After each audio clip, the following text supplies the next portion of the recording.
Sa ngalan ng Ama at ng Anak at ng Espiritu Santo. Panginoon, isugo mo ang iyong espiritu at pagpanibaguhin mo ang muka ng aming mundo. Ang ating ebanghelyo ay mula kay San Mateo, Kabanata 25, talata 1 hanggang 13. Sa ating ebanghelyo ngayon ay inihahalin tulad ang kaharian ng langit sa isang kasalan. Upang maunawaan natin ang paghahalintulad na ito, atin munang tignan panandalian kung ano bang uri ang kasalan para sa mga Hudyo. Sa mga Hudyo, may dalawang bahagi ang kasal. Ang unang bahagi ay yung kasunduan o yung tinatawag na betrothal, kung saan pinagkasundo na ang lalaki sa babaeng papakasalan, at sa tagpong iyon, sila ay kasal na sa mata ng Diyos at sa mata ng lipunan, ngunit hindi pa nila kailangang magsama sa iisang tahanan. At kailangan palipasin ang ilang buwan o isang taon upang ang lalaki ay maghanda ng tahanan kung saan niya dadalhin yung babaeng papakasalan at magsisimula sila ng pamilya.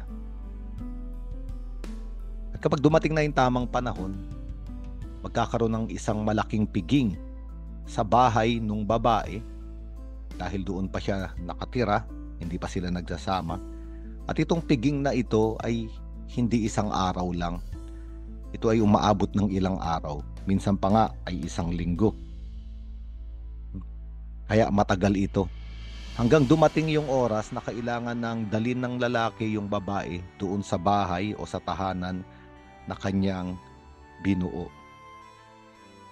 Kailangan nilang magprosesyon mula sa bahay ng babae papunta sa bahay kung saan sila magsisimula ng tahanan para ganapin yung ikalawang bahagi ng kasal. At ito yung tinatawag na consummation.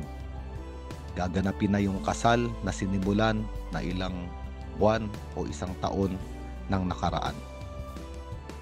At ito ang konteksto ng ating ebanghelyo. Sa ating ebanghelyo ay may 10 dalaga na kasama dito sa kasalan. At ito ay natural at normal sa kasalan ng mga Hudyo. Sapagkat ang mga dalagang ito, sila yung may dalang mga sulo o ilawan para antayin yung prosesyon kung saan dinadala ng lalaki yung kanyang asawa doon sa kanyang tahanan. Kaya nga dito sa ating ebanghelyo may 10 dalaga. Ang 5 ay matatalino sapagkat nagdala sila ng sapat na langis para sa kanilang ilawan.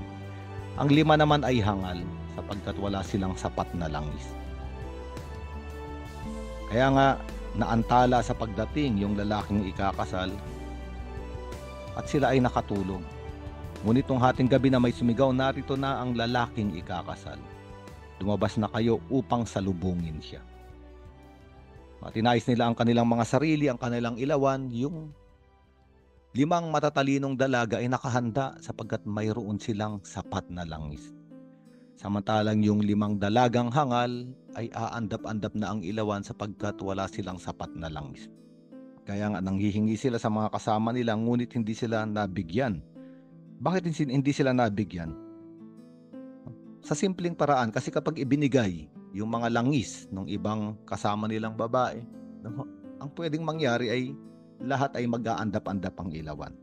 Hindi dahil madamot yung 5 matatalinong babae, kung hindi nais nilang maging matagumpay at maging maayos itong kaganapan ng kasalan. Ngunit itong ebanghelyong ito ay may sinasabing mas malalim para sa ating lahat. Sapagkat ang lalaking ikakasal ay ang ating Panginoong Hesukristo.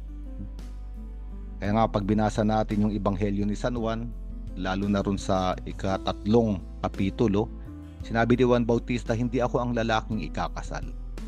Ibig niyang sabihin ng lalaking ikakasal ay ang Mesiyas na darating.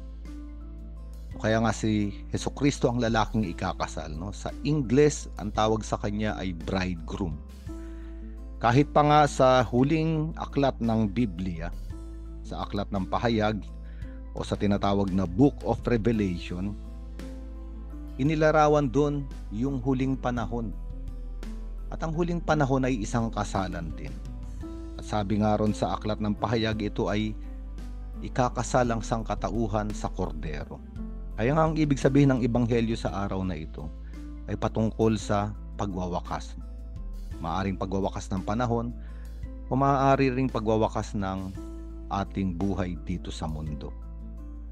At ngayon, ang tanong ng ebanghelyong ito sa ating lahat, may sapat bang langis para pumasok sa kasalan? At ano ba ang langis? Sa kasulatan, ang langis ay simbolo ng Espiritu Santo.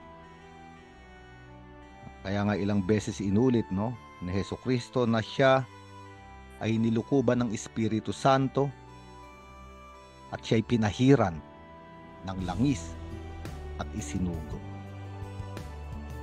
Kaya nga, ang panawagan sa atin ng ebanghelyo ay sumalok ng langis, maghanda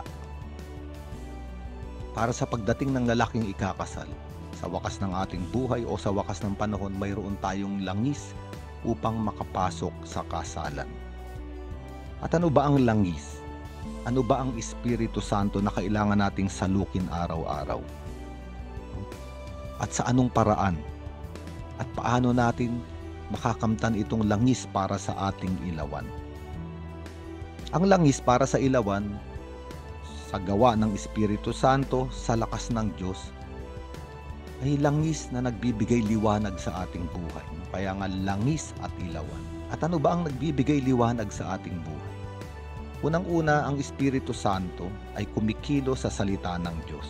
Sabi nga ni San Pablo sa sulat sa mga taga-Efeso, ang espada ng Espiritu Santo ay ang salita ng Diyos.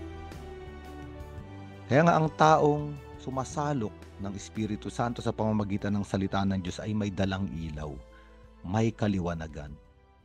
At dahil may kaliwanagan, lagi siyang nagbabantay, lagi siyang naghihintay sa pagdating ni Hesukristo, ang lalaking ikakasal.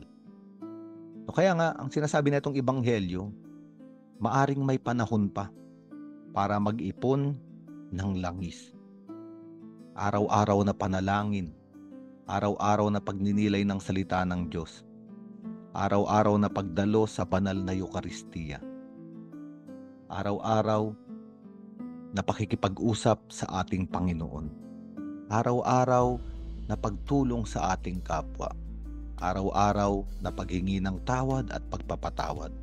Iba't ibang paraan kung saan kumikilos sa atin ng Espiritu Santo upang tayo ay makasalok ng langis. Kaya nga, sa kasulatan, merong regalo ang Espiritu Santo at meron ding bunga ang Espiritu Santo. Kaya nga, tayo inaanyayahan ng Diyos at sinasabi sa atin ng ating Panginoon, may oras pa. Huwag nating hayaan na huli na ang lahat bago pa tayo mag-ipon ng langis. Katulad nung 5 hangal na babae. Kaya hindi sila nakapasok sa kasalan. Kaya nga, ngayon kung nakikita nating aandap-andap ang ating ilawan dahil kulang sa langis, maaring may panahon pa at binibigyan tayo ng panahon ng Diyos na sumalok. Isa sa mga propesiya sa Mesiyas na binanggit din sa ebanghelyo, ang Mesiyas daw ay hindi binabali ang gapok na tambo at hindi niya pinapatay o kinikitil ang aandap-andap na ilaw. Ang ibig sabihin, ang Diyos ay umiibig, ang Diyos ay nahahabag, ang Diyos ay nakakaunawa kung aandap-andap man ang ating ilaw sa panahon ng ating buhay. Ngunit hindi sapat ito, sapagkat inaanyayahan tayo ng Panginoon na kung alam nating aandap-andap ang ating ilawan dahil kulang sa langis, naanyayahan tayo ng Panginoon na simula sa araw na ito, sumalok na ng langis upang magkaroon ng ilaw, ng liwanag sa ating buhay habang hinihintay ang kasalan, ang pagdating ni Hesukristo, ang lalaking ikakasal. Ang ibig sabihin ng lalaking ikakasal, ang lalaking nagmamahal sa ating lahat para tayo ay anyayahan at papasukin sa piging na kanyang inihahanda para sa ating lahat. Sa ngalan ng Ama at ng Anak at ng Espiritu Santo.